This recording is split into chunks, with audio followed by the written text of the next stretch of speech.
Hi everyone. I want to thank you all for your concern and support. Even though I'm not giving up my real name, I obviously took a huge risk by telling anyone this at all. And I'm so grateful you've all tried to be helpful. I'm so sorry for the delay in updating. I've had some things to figure out. So I'll start with what I know. 1. My husband is dead. In the end, I decided not to dig up my petunias. It was a rash, unadvisable notion which I have since abandoned because I realized how much worse things could get if I was caught. I've been smart about the whole thing so far, and I'm not about to throw that all away. It's too big of a risk. I did, however, thoroughly examine the flowers and the earth around them for any sign of disturbance, but I found none. Of course I found none. I don't know what I thought had happened, that my garden was some sort of pet cemetery and my husband had clawed his way back from beyond. Even to me, of all people, that sounds crazy. No, my husband is dead. In my heart, I know that beyond any shadow of a doubt. Which means that whoever is in my kitchen right now is a complete stranger. 2. He looks and sounds exactly like Rick. His own parents don't even notice the difference, for heaven's sake.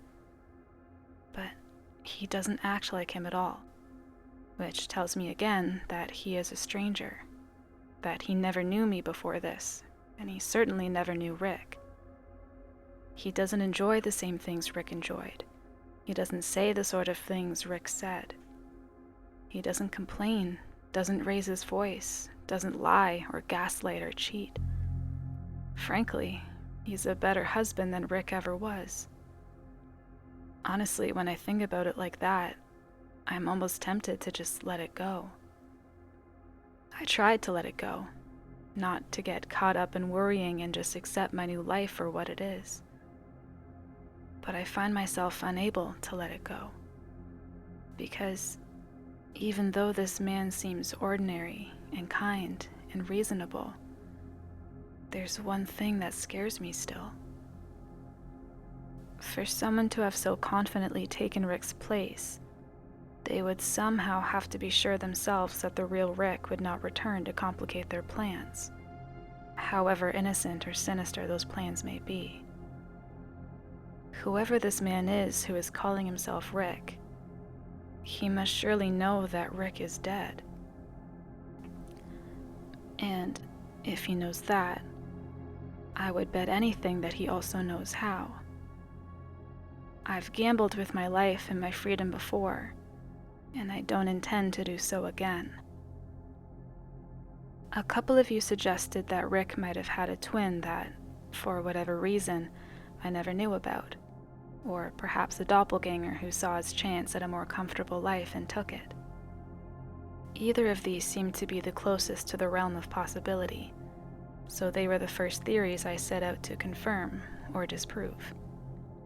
A DNA test would surely be able to confirm whether this man is my husband's twin or someone completely unrelated. Of course, I was hardly going to tell him about it. At best, he would refuse. And at worst, well, I didn't want to find out. So about a week after my last post, I ordered 2 separate DNA tests designed for finding one's relatives and ancestors and had them delivered whilst Rick was at work. Then, a few nights later, I waited until he was asleep. Actually, asleep, not half asleep and staring. And I pulled out a few strands of hair. Not enough that it would be noticeable in the morning, but a sufficient amount to send away in a little tube to be analyzed.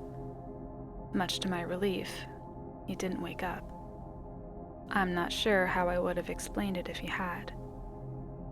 I sent the hair away to the DNA test companies, and they told me I'd have to wait a couple weeks for results. And in those couple of weeks, things have gotten stranger, shall we say.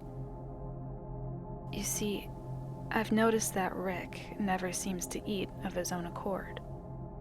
Like, he'll make dinner for us both, but that seems more to do with when I mention that I'm hungry than with his own desire to eat. He doesn't snack between meals. He never goes for a glass of water. I don't even think he takes anything with him to work for lunch. There's something else, too. Rick's beard trimmer is still in its box, exactly where he left it 6 months ago, covered in dust and quite obviously unused. And yet, Rick has been home for nearly a month and his beard doesn't seem to be any longer, even though he used to trim it twice a week. On top of that, the staring has become a frequent occurrence, and not just in the middle of the night. I catch him watching me during the day, too, always looking away or laughing it off whenever I notice him doing it. Anyway, I might as well tell you why I'm writing this now, because I can't make head nor tail of the situation anymore. The DNA test came back in the mail this afternoon, before Rick came home from work. I opened them quickly, eager to see who was included in the list of relatives, whether they were any names I recognized. Either way, it would answer my question. Only, I don't have an answer. All I have are more questions. Because the first test came back as inconclusive, with a note from the company telling me I had to send them a viable hair sample in order for it to work. I didn't understand that. I'd cut the hair myself, after all. And what did they mean by viable? But it was the second test that concerned me the most, where there should have been information about demographic and regional origin. There was nothing. Only a line of printed black letters spelling out the word unknown. Where there should have been a list of relatives and ancestors, there was no one. Not just no one related to Rick. No. I mean no one. According to the DNA test, this man has no relatives, no family, no ancestors, no biological connection near or distant. That should be impossible, right? How can a person exist without any kind of relation? And how can he come from nowhere? I'm typing this up on the computer in the study, with several tabs open on various Google searches as I try to figure out how this could be possible. The DNA test lies on the table behind me, taunting me with the evidence of everything I do not know. And then I hear it, clear as day, coming from the doorway behind me. Rebecca? If I didn't know better, I'd say my heart stopped. I would know that voice anywhere. I never heard him come in, never even heard the door open.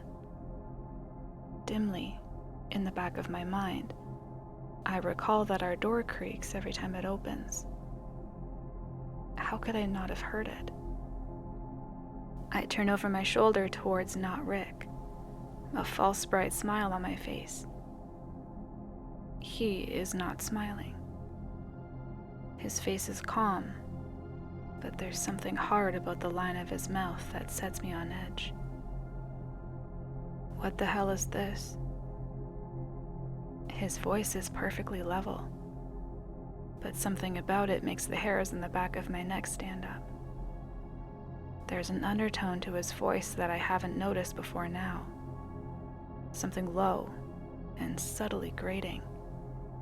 Even the real Rick never sounded like that. He holds something up, one eyebrow arched. When I see what he's holding, my stomach plummets. The results of the DNA test.